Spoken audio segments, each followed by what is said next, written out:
What's going on, guys? UFC Fight Night, Makhachev versus Moise. Prediction, breakdown, guys. I know I'm kind of late with this card. I'm working on getting these cards out a little bit earlier. Bellator card, I went 7-3 on the YouTube prediction, and on my face-off predictions on my Patreon account, I went 10-0, guys. Like I said, sign up to my Patreon account. I'll be dropping some good plays over there. Alright. And also I had a couple 5 plays that came in too on the Patreon. So sign up for my Patreon account, sign up for Wayne Gitchy Patreon account. And let's get this card popping, man. I'm not gonna spend too long on this card as far as breaking the guys down. It's gonna go straight to the point. But give you a good breakdown though. Alright. First fight here. We have Rodrigo Nascimento versus Alan Badat. Nascimento here, BJJ brown belt, slow at the movement, but he will look, to take you down and look for the submission, right? He fights with an ATT, okay? So this is a pretty big guy, man. He comes in weighing a lot too. I haven't checked the weigh-ins yet, but I'm gonna make some predictions for that and put on my Patreon account. But I'm just going to drop the fight to my YouTube for right now. Yes, it's a pretty big dude. Comes in weighing a lot, like 259, man. Actually came in a little lighter. Okay, so he came in at 159, okay. His last fight there was like close to 160 something. Okay, 165. So then he's look like he's in shape. Came in, when you see the guys drop a little weight like that, that means they're working out, obviously, right? If you come in there like 266, I mean, I really put in any much work, huh? So his opponent here, Alan Bondat,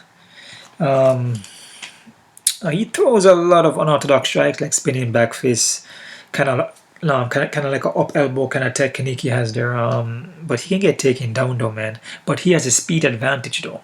So he's going to be a little quicker, and I think he came in at 246. So this is a guy that usually comes in at 240 something. But yeah, for this fight here, man, I'm not confident in this fight at all because they're both big guys. And we see with Nascimento, he lost to Chris Dacos, which he didn't look good in that fight at all. I mean, his movement is very slow, and the guy had speed on him. Chris came in there lighter, had speed. So this could be the same thing. With Allen comes in there being lighter, with quicker hands, could pull off the win, man. Maybe a KO TKO.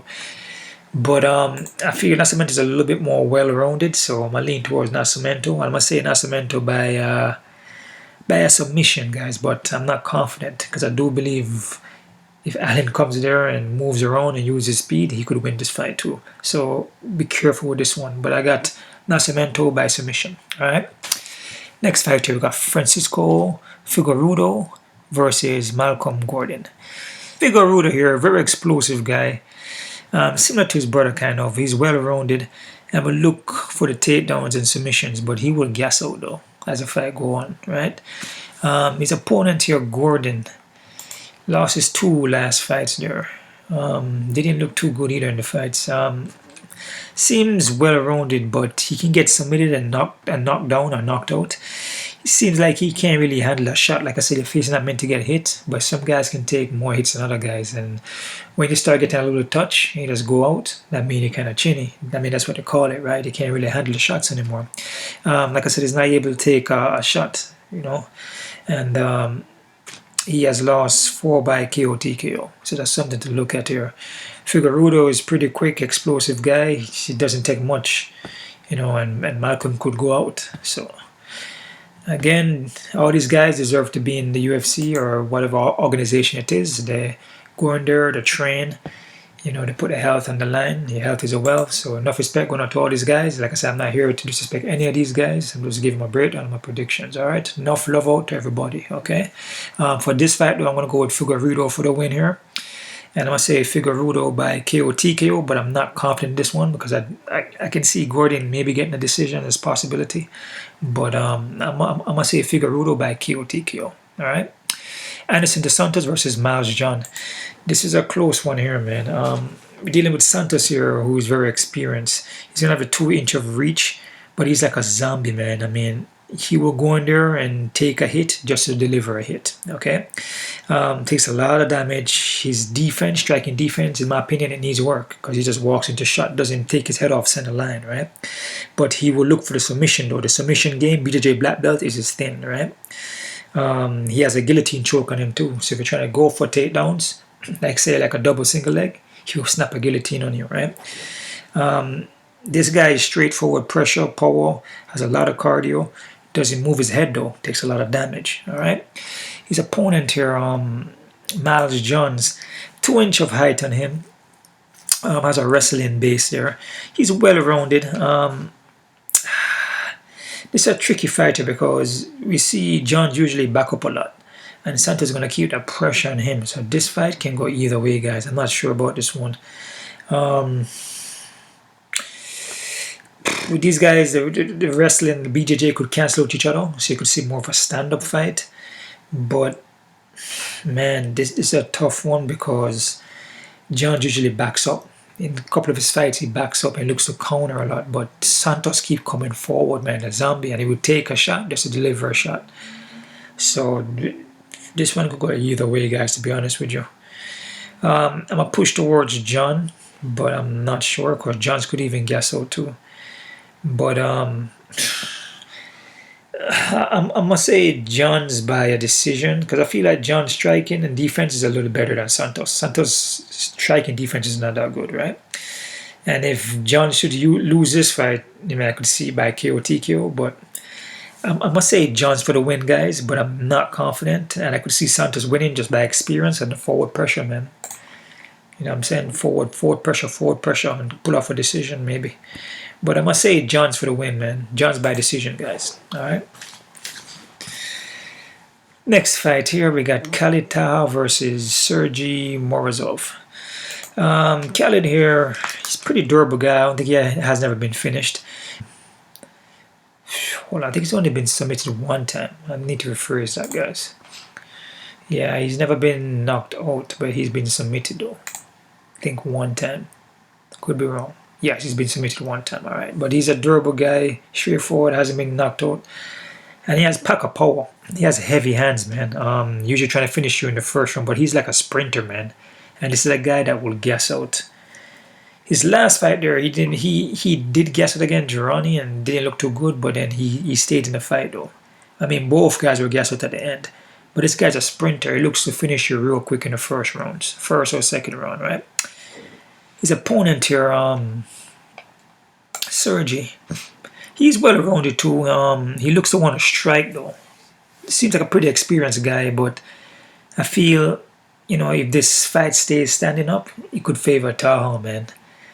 I mean, Taha pack power, man, and from what I see from Sergey in there, he has a lot of holes in his stand-up game. You know what I'm saying? Like, if Taha does land out a solid one, I could see Sergey going down. Yeah, I could see Taha just coming straight ahead. And Sergey's striking is, like I said, there's holes in it. It's not as solid as Khalid striking, man.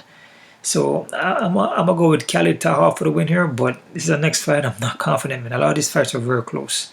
But I'm gonna say Khalid by KO TKO, guys. All right. Next fight here, we have Amanda Lemos versus Montserrat Ruiz. I know I mispronounced that, man. I'm just gonna say Ruiz, man. Lemos here. Lemos has 4 inch of height and 4 inch of reach. She's massive in this fight. She's gonna be huge, man. I can watch the face-offs after this. She's very quick at the movement. Has a big frame, man, and she's actually a 135er that drops down to 115. So I need to see if she even made weight. I can just look right now, right? Oh yeah, she made weight. Yep. She made the weight, man. Yeah, she's massive. She has packed a lot of power and she's quick, man. Like I said, her weight class is really 135, but she cuts to 115. She's like a woman version, in my opinion, of Jose Aldo. She fights like Jose Aldo, man. Like, she packed the power and the punches are very direct and very she's very precise with each shot, and her timing and her distancing is just on point. And she you know what I'm saying, like she's like Jose Aldo. She bunks around, she look for the opening, she put the shots in there. She got heavy leg kicks, and her ground game is not bad either. Right. Her opponent here, Ruiz, she's very straightforward. Ruiz here, more wrestling base, and she always look for that scarf hold arm lock. You know, she usually trying to grab your neck and flip you over for that, right? So wrestling is her strength, and she seems very physical, strong. But in this fight, I feel Lemos is going to be the stronger woman here, man, physically and mentally. But her striking, it needs work. Her defense takes a lot of damage, and if her defense is not good standing up, I mean, Lemos is going to put her out, in my opinion. I mean, you know, that's just what it is. That's part of the game. So, I mean, unless she can get takedowns, but from what I see in our other fights, I mean, there are sometimes she's struggling to get the takedowns. I mean, and Lemos is a completely different hitter than Baez. You know, she's as I said, she's a woman version of Jose Aldo, man. She packed that power in her, man, and Ruiz just tries to get your neck and flip you and try to take you down, but it's not a super technical wrestling, you know. And Ruiz striking is not on the level of Lemos, so it's gonna be more maybe in a cardio thing, which maybe Lemos could guess out. It's a possibility, but I mean I don't really see it. So I say Lemos by KO TKO, guys. All right. Next fight here, we got Daniel Rodriguez versus Preston Parsons. Preston Parsons is a short notice. Rod here is a well-rounded guy, man. Decent boxing, man. And his ground defense is pretty good too. He will look for submissions also. He's going to have a 2-inch of height and 2-inch of reach. Rod here, D-Rod. His boxing is nice, man. Pop that jab. We work the body. You go for takedowns too, and his takedown defense, he can get taken down, but he will scramble back up and get to his foot. And he's going to have the 2-inch of height and reach in this fight. So, his short notice here for Parsons. Parsons actually, he doesn't look bad, man. I watch his footages from smaller organizations. It really doesn't look bad. Striking not bad. But all his fights are by finishes, though, actually. All his fights are by submissions. He has no decisions, obviously, and no KO TKOs. But he looks well-rounded, man. I mean, the guy doesn't look bad. And he has good conditioning, as far as I can see. See here, all his fights are by finishes. By submissions. So I believe he will... Let's take a look over there. It's probably easier to look at this. He has... I think it's like an 8 by submission. Or something like that, or 9. Yes, 9 by submissions. Lost 1 by KO, 1 by submission. I don't think D-Rod has never been finished. So, I mean, this is a short notice for Preston, but he doesn't look bad though, man. So, this is a fight where he got short notice again. So, I like D-Rod, man, but I'll be careful with this one, man. As I said, I'm going to take a look at the odds and see how the odds look. But I'll be very careful with this one. But I'll go D-Rod for KO TKO. But Preston could win because Preston got some takedowns in MLC and he has submissions. All his fights are by submission. He has no knockout though, but if he can put Rod on his back and consistently do that, and he has nothing to lose, he's getting a quick fight here, a short notice, never been in the UFC. It's an opportunity for him, you know. Was in an RFL league. I mean, this guy doesn't look bad, man. I mean, so... I mean, we see what happened, but I'll be careful with this fight, though. If Parsons possibly could win this fight by decision. I mean, just being honest with you. But I'm going Rodriguez for KO TKO. All right. Next fight, we got Billy Quarantillo versus Gabriel Benítez.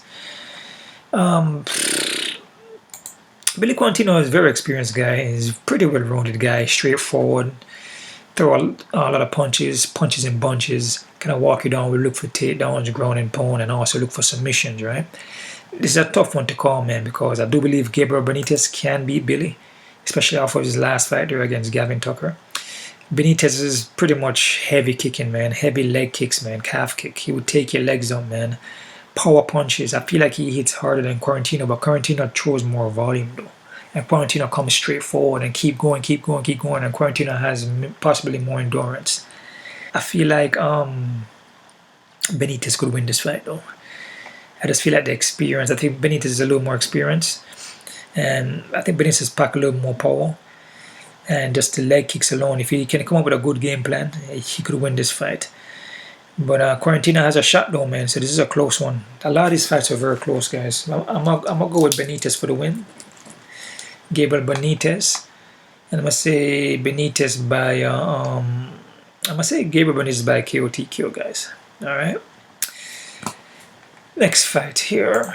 Rodolfo Vieira versus Dustin Stoltzfus. I know I mispronounced that. Vieira here, man.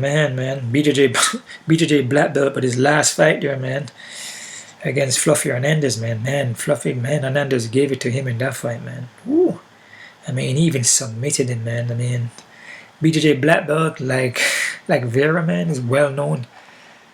Lot of competition in grappling, you know, and pull. The guy is like a world champion in Brazilian Jiu-Jitsu, and Fluffy Hernandez was supposed to lose that fight, but yeah, man, he got submitted in this fight, man. Wow, he gassed out in the first round. Then he tried to stand up and then he couldn't hang. I mean, with Hernandez here, with Anthony Hernandez, this guy is very this guy is more of a dog. You know what I'm saying? He's more of a grinder. He's not gonna give up. You know, he come to fight. There's a different kind of mentality on this guy here. Because remember, the fight is mental. Like I said, you know what I'm saying? It's 90% mental, and then the 10 it's just a physical aspect. So this guy is mentally on, man. So Vieira couldn't get the submission on him. So this guy hanged in there, avoided the submission, beat him up on the foot, and then he submitted him. And I believe Fluffy Hernandez was a purple belt. That's what I tell you, man. Belts is just to hold your pants up, man. It's just the color, man. That's it. Color of the belt doesn't really mean nothing, because Vieira is known for grappling and submitting you. But it's MMA and everything goes. You can strike, you can take down, you keep the fight standing up, and there is rounds and you can gas out. And when you gas out, you lose everything, you know. You can't slap on that submission like you used to. Hands get tired, hands get heavy. Man, he has a 2-inch of reach though. But this guy that is fighting here, Dustin, is more of a grown guy, and he has submissions. But what I see from him, from Kyle Duckus, I feel Vieira is supposed to can win this fight. But again, I'll be careful with this one, because what we saw from Vieira from his last fight, if he's gonna gas out like that in the first round, anybody could beat him, man. Because once you gas out, man, if you're a black belt, they usually say you become a white belt, man. If anybody gas, you could be the best striker in the world. If you're tired, have no cardio. No, if you have no cardio, can't fight. You can't breathe, can't fight. But I'm gonna go with Vieira though, man. But I'm not definite in this one. I'm not confident. And I'm gonna say Vieira by submission, guys. Okay. Mateusz Gamrot versus Jeremy Stevenson. Jeremy Stevenson here, man. Well, I'm gonna start with Matt Garant. Matt Garant here is a pretty well-rounded guy, man. He got good takedowns actually, and power in his punches. So this is the guy that's all around. He's a pretty good fighter. That's the reason why he's 18-1. But his fight here, first fight in UFC, I believe I felt like he won that fight. But it is what it is. But he showed up and fought Scott Holzman and looked pretty good against him, right? This guy is pretty technical guy, man. Pretty technical guy, very skilled in every department. And you could see him taking this fight to the ground, in my opinion. Maybe ground and pound. Jeremy Stevens, man, I mean, this guy's a loose cannon. I mean, he pushed Jakar close, and like, it's his antics. Carry on with these kind of antics, like bullying, pushing. This like very disrespectful kind of guy, you know. Didn't have to push a guy like that. I think he pushed him and he got a concussion. But that wasn't cool though, man. I mean, you know, I said a lot of those things come with karma. If you notice his fight here, the Kevin Cutter, he got knocked out bad in that fight. You see how he's losing? Because it's his energy. He has his energy. It's not a positive energy, man. I mean, even though they are fighting, but you could still come with a positive mindset, a positive way of thinking and approaching things. He comes at it with a negative, pushing before the fight. That's disrespectful. That comes with a lot of freaking karma, dude. I'm telling you, karma is real, guys. Karma is real. And I said it on my Bellator face-off picks I made. On my Bellator face-off picks that I put on my Patreon account. I told the guys, I wrote it down to whoever's on my Patreon account, and I said that there's a fight with Soto. Soto and Adil. And I said, you know, when I saw the face off and I see how Adil, no, not Adil, I saw how Soto approached Adil, kind of like in his face, and like his energy was like, you know, like kind of like he wanted to push him and act up, and he was like, you know, very disrespectful. And but when Adil went to shake his hand, that was a turning point. Went to shake his hand, and then Soto didn't shake his hand, and from there I knew that he was gonna lose that fight because he's too emotional. When you're too emotional like that, you're burning too much energy, and also you're being negative. So in this fight here, man, I mean, I like Gamrot. I mean, because Steven, you know, can get taken down. So Gamrot is pretty good on takedowns. So I like Gamrot for this. I'm gonna say Gamrot by KO TKO, guys. All right. Next fight here we have Marion Reneau versus Miesha Tate. Reneau here, man, she's pretty well-rounded, man. I mean, don't let the age fool you. She's 44, but her cardio is still there and her power is still there. I mean, she will fade later on in the fights, but man, I mean, she's pretty impressive though, man. I mean, age is a number though. I'm not looking at the age. She does overall skill set. She's pretty impressive, and she's active. She's pretty well-rounded. I believe she has a black belt in BJJ now, I think. Miesha Tate though, man, I mean, we haven't seen Miesha Tate in a long time, since 2016. I mean, she had a grappling match here against Jessica Ai, but 2016? I mean, remember, this is a game, it's a sport, it's a deadly game, and if you're not active, how are you going to win? I mean, we don't know how her striking looks now. Against Raquel Pennington, it didn't look good at all. Not disrespecting her, just being honest, her striking don't look good. She don't have no defense. Striking defense not good, and sometimes when she go for takedowns, she reaching for takedowns, leaving her chin up and her head open. She would shoot for takedowns, but even in the Raquel fight, she was getting pushed up against the cage, she was getting bullied. I need to see the face-off also, so I can, you know, I can see how the women look as far as like, you know, the body structure and that, you know, just the height and reach. Because sometimes they have the height and reach here, but it's not the same as when you see the face-off. You know what I'm saying? Miesha Tate, she's too inactive. She haven't been fighting. Last fought 216, like I said. She's been KO'd twice and submitted 3 times. And majority of her wins are by submission. This is a tough one to pick, guys, and this is a toss-up. I mean, to be honest with you, this is a fight that you could probably fade to, but I mean, I could see a decision by Tate, a split decision. I mean, yeah, you can look at the age too, maybe. She can get the takedowns back off the back, but I mean, she hasn't been competing since 216. And what I see from Raquel Pennington, her last fight, she didn't look good in that one. So, it's a tough one, but I must say, I'm going to go with Reneau for the win for this one. But I'm not confident in this one, and this one can go either way. I could see Tate also getting decision, but I must say Reneau by KO TKO, guys. Yep, Reneau by KO TKO. Okay. Main fight here in the card: Islam Makhachev versus Thiago Moise. Islam is pretty much like Khabib, pretty much. Well-rounded sambo, grinding wrestling, freaking go for your ankles, double single legs, and put you down and hold you down and beat you up, man. So this guy is pretty much, it's pretty much legit, man. So, I mean, so he does the Drew Dober, I mean, but I know it's Drew Dober, but he's just very straightforward. And then David Ramos, who I believe is a black belt too, very good on the ground. And we saw what he did to Arman, which Arman's a pretty good fighter too. I mean, you know, it's just levels of wrestling, man, different levels of the ground.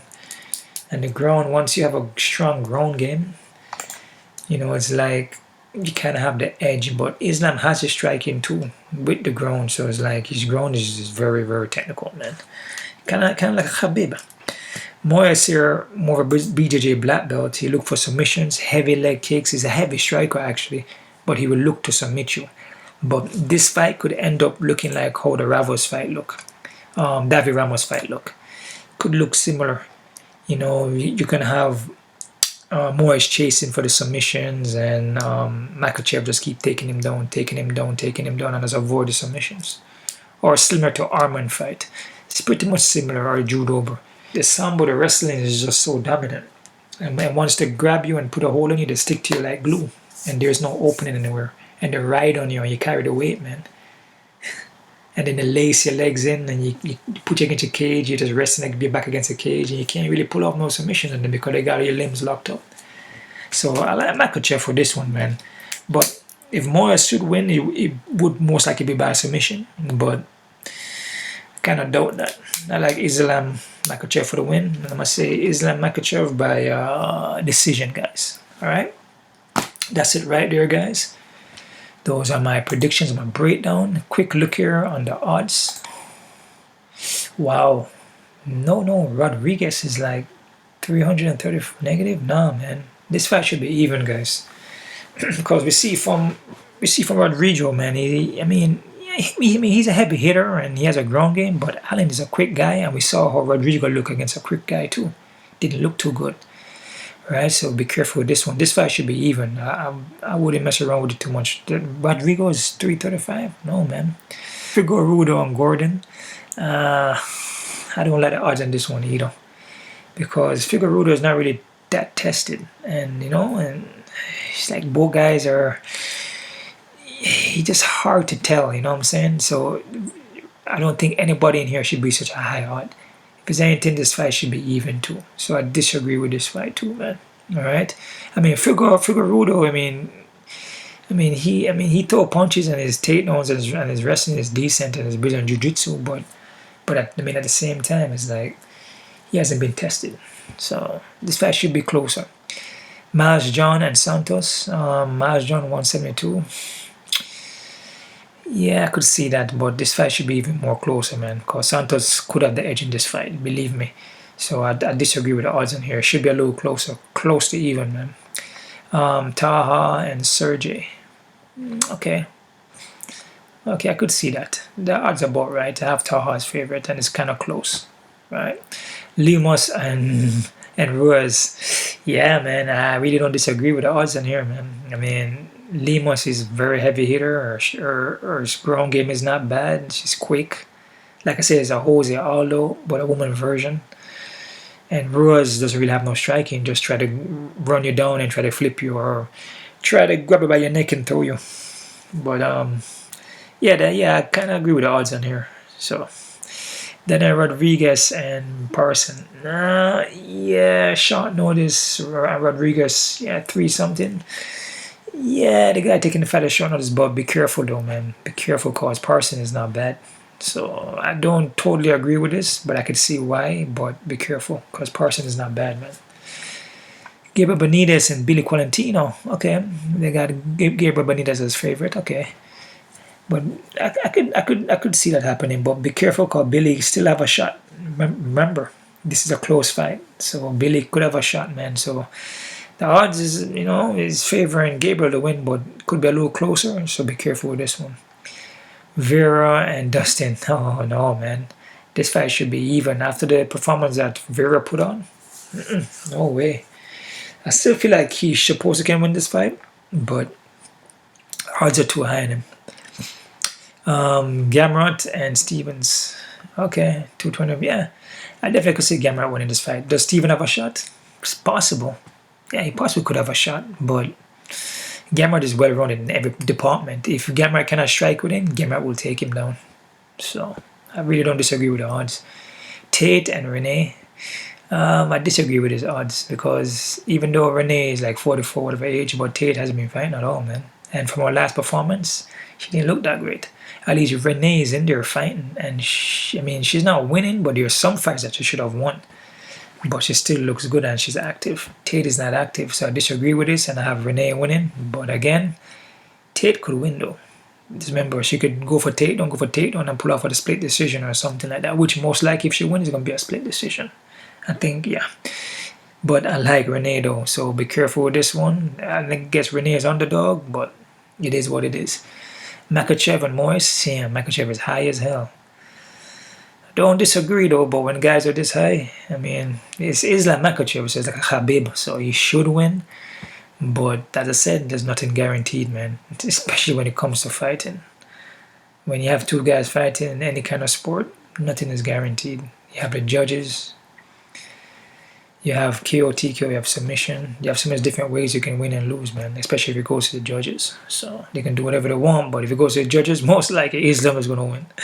But yeah, man, so that's about it, guys. The odds are kind of fishy on here. There's a lot of close fights, or should be a lot of close fights.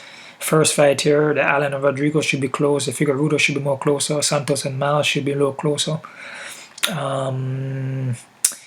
Daniel Rodriguez and Parsons is okay, but be careful. I feel Parsons is a decent fighter, man. Gabriel Benítez and Billy, be careful with that one. I like Gabriel, but I feel like Billy could pull off a win too. Vieira, be careful with that one. Gamrat looks good. Tate, I like Reneau. Reneau is an underdog, so not saying Tate can't win, but it's about right though. It's kind of close to even, kind of in a sense. And Moise and Islam, it is what it is. It's Makhachev Islam. You know what I'm saying? He has a fighting style like Habib and is dominant, and the guy is good at it, right? So that's about it there, guys. Check out my Patreon account. I'll be dropping the face-offs on there, some combination plays, and some prop plays also. And sign up to my other Patreon, the Wayne Gitchy. And yeah, that's about it, guys. Like I said, I dropped some good stuff on the Patreon. You guys missing out on it. So like I said, the guys who have signed up, enough respect to you guys. The guys who haven't, and still enough respect. It's all over the end of the day. It is what it is. I appreciate all the support I've been getting.